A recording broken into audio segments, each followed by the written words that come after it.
শিরক দেখাচ্ছিলাম। এক, মাদুলি ঝুলানো শিরক।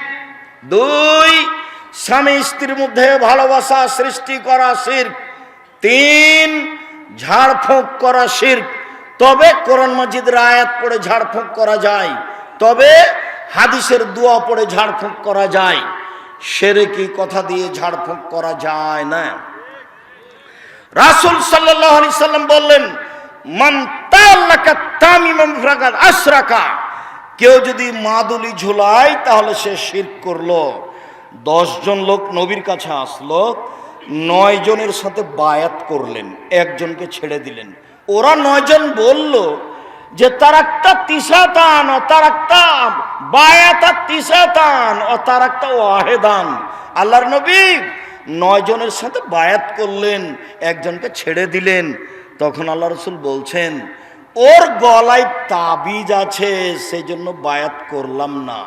ফাদ খালায়া দাও ফাকাতাহা, হাতটা ভিতরে ঢুকিয়ে তাবিজটা ছিঁড়ে ফেলে দিল। আল্লাহ রাসূল তার সাথে বায়াত করলেন। যখন ওই যে ত্রাণ বিতরণে গেছিলাম, তখন আমি ওই যে মাদুলি কেটে কেটে ফেলছিলাম, দেখেননি দৃশ্য? যখন যাকে টাকা পয়সা দিয়েছি তখনই তার গায়ে হাতে মাদুলি আছে কিনা এটা খেয়াল করেছি, এখনো করি। আপনার হাতে যদি মাদুলি থাকে, গলায় থাকে, মাজায় থাকে, উপস্থিত বৈঠকের দিনই মুসলিম বোন, এই মেয়ে কথা বলছো কেন? উপস্থিত বৈঠকের দিনই মুসলিম বোন, আপনার কোমরে মাদুলি আছে নাকি? হাতে বাহুতে মাদুলি আছে? তাবিজ আছে? তাবিজ থাকলে আপনি এখনই খুলে ফেলুন, এখনই, এই মুহূর্তে, 1 সেকেন্ড দেরির সুযোগ নেই। যদি আপনি খুলে ফেলেন মারা যান, জান্নাত হবে ইনশাআল্লাহ। আর থেকে যাওয়া অবস্থায় মারা গেলে জান্নাত হবে না, এটাই চূড়ান্ত হিসাব। সাফিয়া রাদিয়াল্লাহু তাআলা আনহা বলেন, মান আতারাফান ফাসালাহু আন শাইইন। কেউ যদি কোনো গণকের কাছে যায়, গণককে কোনো বিষয়ে জিজ্ঞাসা করে, লা তুকবালু সালাতুন 40 লাইলা, 40 দিন তার নামাজ কবুল হবে না। কেউ যদি গণকের কাছে যায় কিছু জিজ্ঞাসা করে, দেখুন তো ভাই আমার টাকাটা হারিয়ে গেছে, কে নিয়েছে, তার সালাত কবুল হবে না কতদিন? 40 দিন। রাসূল সাল্লাল্লাহু আলাইহি সাল্লাম বলেন, মান আতা আরাফান ফাসাদ্দাকা বিমা কালা। গণকের কথা যদিও বিশ্বাস করে, ফাকাদ কাফারা বিমা উনজিলা আলা মুহাম্মদ, তাহলে সে কোরআন মাজিদকে অস্বীকার করল। এবার আপনার কাছাকাছি বাড়িতে চলে আসি, আপনার ঘরে প্রবেশের জন্য যাচ্ছে, দেখেন ওয়াকেদ আল-লাইসি রাদিয়াল্লাহু তাআলা আনহু বলেন, আল্লাহর নবী হুনাইনের যুদ্ধে গেলেন, তো একটা গাছের পাশ দিয়ে যাচ্ছিলেন, ইউকালালাহ জাত আনোয়াতিন, সেই গাছের নাম হলো জাত আনোয়াত। এই যে একটা গাছ, সেই গাছটার নাম হলো জাত আনোয়াত। মুশরিকেরা তাদের তরবারি সেই গাছে ঝুলাতো, তারা মনে করতে এতে সুবিধা হবে।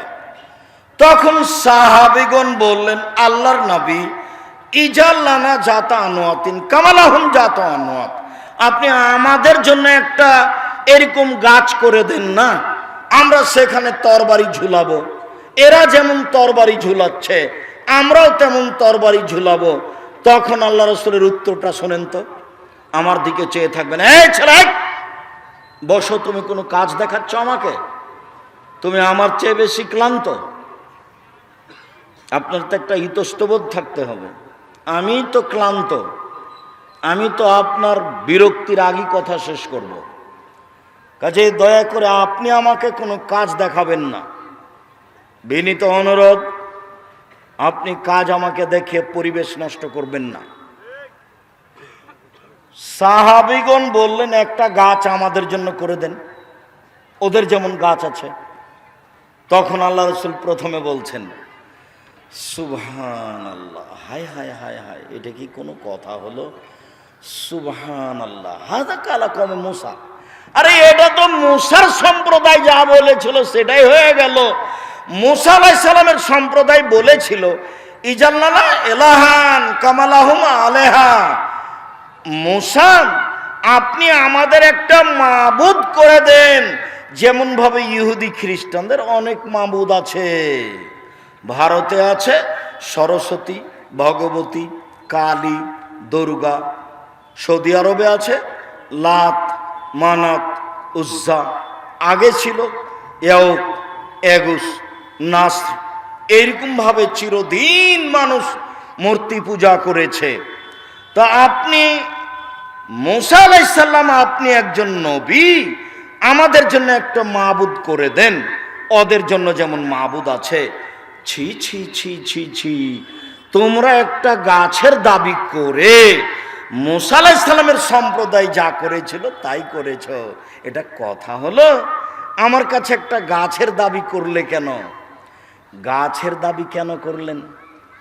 তরবারিটা ওখানে ঝুলিয়ে রাখবেন, তাহলে জয়ী হবে।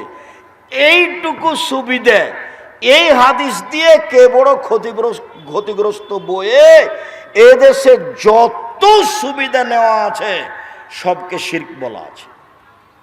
এটা দিয়ে বলা আছে জন্মদিবস শিরক। আগের দিন আপনি কেন খানা পানি করবেন না? গাছে তরবারি ঝুলালে কি হবে? গাছে তরবারি ঝুলানো আল্লাহ রাসূল নিষেধ করলেন কেন? সবারই এরকম মাবুদ ছিল, কিছু সুবিধা নিত। কাবা ঘরের সাথে একটা মাবুদ ছিল, তার নাম হবল। এটা হলো ইহুদি খ্রিস্টান নয়, মুহাম্মদ সাল্লাল্লাহু আলাইহি সাল্লামের বাপ, চাচা, দাদা না খালু যারা, ওরা একে আল্লাহ বলে মানত, তার নাম হবল। সেই হবল মূর্তির পাশে একটা পাতিল ছিল, সেই পাতিলে 3টে খড়ি ছিল। একটা খড়ির গায়ে লেখা ছিল ইফাল, করো। একটা খড়ির গায়ে লেখা ছিল লা তাফাল, করো না। একটা খড়ির গায়ে লেখা ছিল মোহমাল, কিছুই না। তো মানুষ যদি তার মেয়ের বিবাহ দিবে অমুক ছেলের সাথে, তখন ওই পাতিলের ভিতরে এইভাবে হাত ঢোকাতো, দেখেন, একটা খড়ি বের করতো, ইফাল, করো। ও হবল আল্লাহ বলে দিল বিবাহ দিয়ে দাও।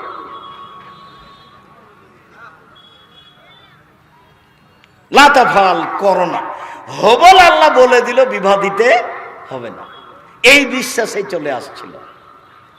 বিশ্বাস, তারই নাম আকীদা, বিশ্বাস। মূর্তির সামনে কলা দেওয়া হয়েছে, জিলাপি দেওয়া হয়েছে, তারাও জানে যে খেতে পারবে না, তবুও করছে কেন? তার নাম বিশ্বাস, তার নাম আকীদা, তার নাম বিশ্বাস। সম্মানিত দিনী ভাই বোন, রাসূল সাল্লাল্লাহু আলাইহি সাল্লাম যখন কাবা ঘরে ঢুকলেন, তখন কাবা ঘরে কতটি মূর্তি ছিল? 360টি। রাসূলের হাতে একটা ছিল লাঠি। তিনি আঘাত করে মূর্তিগুলি ভাঙতে লাগলেন আর মুখে বলতে লাগলেন, জাল হক এসেছে সত্য, ওয়াজাকাল বাতিল চলে গেছে মিথ্যা। ইন্নাল বাতিলা, নিশ্চয় মিথ্যা, কানা জাহুকা, চিরদিন মিথ্যা। এসেছে সত্য, চলে গেছে মিথ্যা, নিশ্চয় মিথ্যা, চিরদিন মিথ্যা। সব মূর্তিগুলিকে ভেঙে দিলেন। মূর্তিগুলি ছিল তার বাপের, মুহাম্মদ সাল্লাল্লাহু আলাইহি সাল্লামের পিতার। বলেন তো, মুহাম্মদ সাল্লাল্লাহু আলাইহি সাল্লামের পিতা এখানে কে? ইব্রাহিম আলাইহিস সালাম। ভুলে যাচ্ছেন? এই যে যে যে যে সেদিন বলছিলাম না, জিবরাইল আলাইহিস সালাম আমাদের নবীকে নিয়ে গেছেন সপ্তম আকাশের উপরে। নিয়ে গিয়ে জিবরাইল বলছেন, হুয়া ইব্রাহিম, হুয়া আবুকা ফাসাল্লাম আলাইহি, ইনি হচ্ছেন ইব্রাহিম, ইনি আপনার বাপ, আপনি তাকে সালাম দেন। তখন আমাদের নবী একটু আগিয়ে গেলেন, আগিয়ে গিয়ে বলছেন, আসসালামু আলাইকুম ইয়া আবি, আব্বা আপনাকে সালাম।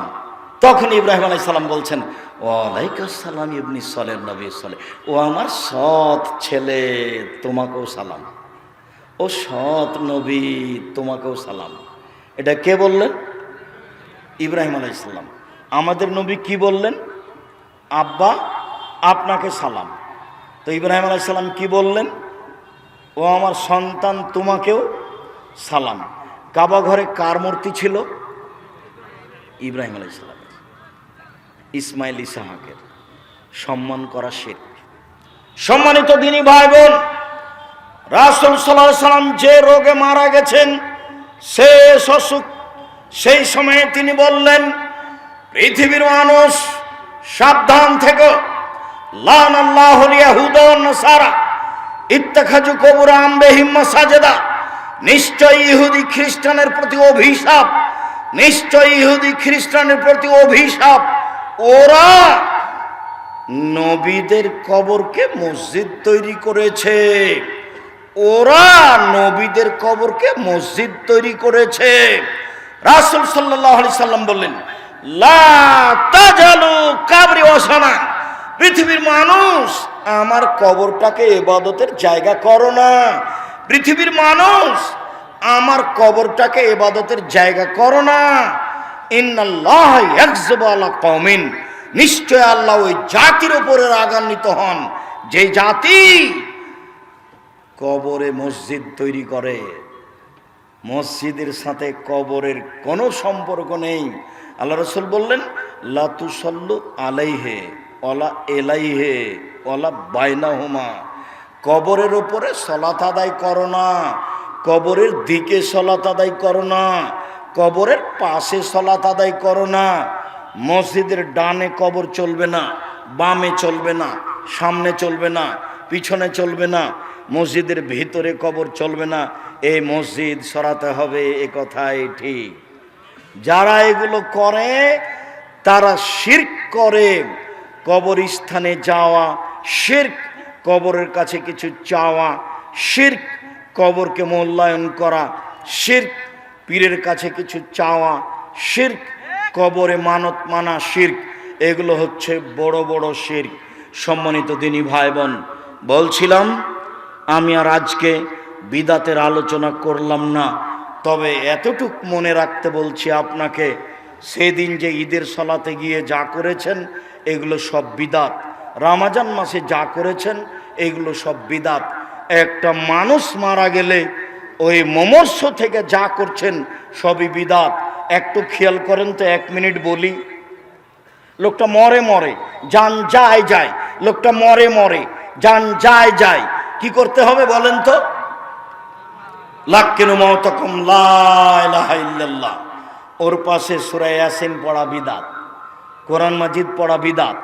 কোরআন মাজিদ পড়ে তার কিছু উপকার করতে পারবেন না, সূরা ইয়াসিন পড়ে তার কিছু উপকার করতে পারবেন না। আপনি পাশে বলছেন লা ইলাহা ইল্লাল্লাহ, সেও যদি কোনো সময় মুখ দিয়ে লা ইলাহা ইল্লাল্লাহ বলে তাহলে সে জান্নাতে চলে গেছে। আল্লাহ রাসূল বলছেন, মান কানা আখিরু কালামি লা ইলাহা ইল্লাল্লাহ ফাদাখাল জান্নাহ। মানুষের জীবনের শেষ কথা যদি লা ইলাহা ইল্লাল্লাহ হয় তাহলে সে জান্নাতে চলে গেছে। এবার লোকটা মারা গেছে, সাদা কাপড় দিয়ে ঢেকে দেন। আপনি তাড়াতাড়ি কেবলামুখী করলেন কেন? সাদা কাপড় দিয়ে ঢেকে দিতে এটা হলো সুন্নাত, কেবলামুখী করা এটা হলো বিদাত। 3, অজু দিয়ে গোসল দিতে হবে। অজুর অঙ্গগুলি আগে ধুইতে হবে, কুলি থেকে নিয়ে, নাকে পানি দেওয়া থেকে নিয়ে, হাত থেকে নিয়ে, মুখ থেকে নিয়ে, মাথা থেকে নিয়ে অজু করার পরে গোসল দিতে হবে। অজু করিয়ে গোসল দেন। পেট চেপে পেশাব পায়খানা বের করলেন কেন? এরই নাম বিদাত। উঠিয়ে বসিয়ে পেশাব পায়খানা বের করলেন কেন? এরই নাম বিদাত। এখন নখ কাটলেন কেন? এরই নাম বিদাত। নখ বড় রাখতে পাবে না কেউ। উপস্থিত বৈঠকের মুসলিম বোন, এ মেয়ে শোনো, তোমার হাতে নখ বড় কেন দেখো তো? তোমার বাপ নেই? তোমার হাতে নখগুলো বড় বড় কেন? নবীগণের বৈশিষ্ট্য 10টি। নবীগণের বৈশিষ্ট্য 10টি। কয়টি? 10টি। 1, দাড়ি বড় করতে হবে। 2, মোচ কেটে ফেলতে হবে, চাঁচা যাবে না, মোচ কেটে ফেলতে হবে। 3, অজু গোসলের সময়তে গিরাগুলি ভালো করে ধুইতে হবে। 4, পেশাব করার পরে পানি দিয়ে পবিত্রতা অর্জন করতে হবে, নইলে ঢেল। 40 কদম হাঁটা যাবে না ঢেল নিয়ে, খক খক করে কাশা যাবে না ঢেল নিয়ে, পায়ের উপরে পা উঠানো যাবে না ঢেল নিয়ে। পেশাব করে পানি দিয়ে পবিত্রতা অর্জন করতে হবে। বগলের লুম উঠিয়ে ফেলতে হবে, নারী পুরুষ একই হুকুম। বগলে ব্লেড ব্যবহার করা যাবে না। নিচের লুম পরিষ্কার করতে হবে, নারী পুরুষ ঊর্ধ্বে টাইম 40 দিন, যেভাবে সম্ভব, যা দিয়ে সম্ভব, তবে 40 দিন নারী পুরুষ একই হুকুম। নখ কেটে ফেলতে হবে, কাজফুল আসফার। শুক্রবারের দিন, বৃহস্পতির দিন হিসাব করতে হবে, একটুকু বড় হয় না যেন। মেয়েদের নখ বড় আছে, আপনার মেয়ে এই শিক্ষিতা মেয়ে নয়, এ হচ্ছে বন্য বর্বর অশিক্ষিত মেয়ে।